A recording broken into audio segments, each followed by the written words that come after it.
Assalamualaikum warahmatullahi wabarakatuh. Perkenalkan, nama saya Raihan Alwi Nasrullah dari kelas 11 Akuntansi 1.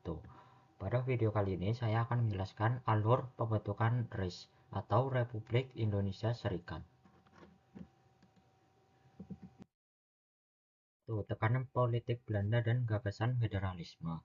Setelah proklamasi 17 Agustus 1945, Belanda menolak mengakui berdirinya Republik Indonesia secara penuh.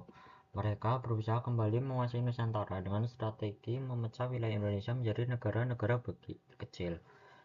Melalui organisasi NIKA, Belanda membentuk beberapa negara boneka seperti negara Indonesia Timur, negara Pasundan, dan lain-lain. Tujuannya jelas, melemahkan kekuatan republik dengan memaksakan sistem federal, sehingga Indonesia tidak kembali menjadi negara yang kesatuan yang kuat. Tekanan politik ini menjadi fondasi awal munculnya untuk bentuk Negara Republik Indonesia Serikat atau RIS. 2. Dampak perjanjian Linggarjati dan Renville. Kedua perjanjian ini membuat posisi Republik Indonesia semakin terdesak. Dalam perjanjian Linggarjati pada tahun 1946, Belanda hanya mengakui wilayah republik sebatas Jawa, Madura, dan Sumatera, serta menekan rakyat Indonesia agar ikut dalam negara federal bentukan mereka.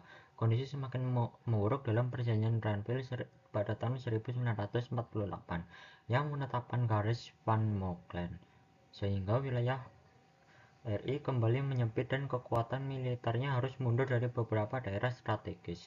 Situasi ini secara tidak langsung mendorong terbentuknya struktur politik federal yang nantinya berkembang menjadi Republik Indonesia Serikat. Nomor 3. Jalan menuju konferensi meja bundar. Setelah agresi militer dan tekanan internasional, Belanda akhirnya menyadari bahwa mempertahankan kekuasaan lewat kekuatan senjata tidak realistis. Maka mereka bersedia melakukan perundingan besar yang dikenal sebagai Konferensi Meja Bundar di Den Haag tahun 1949.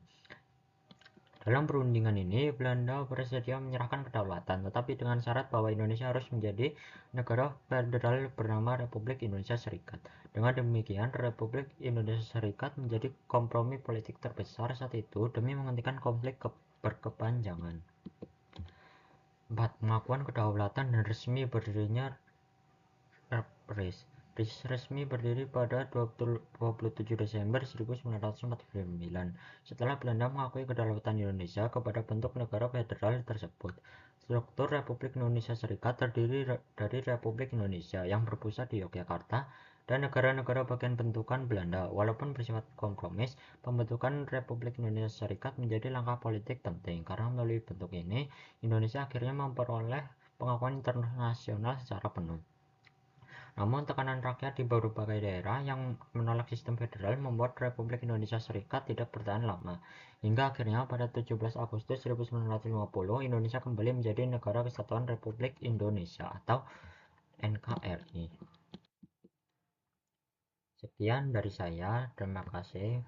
Mohon maaf jika ada salah informasi.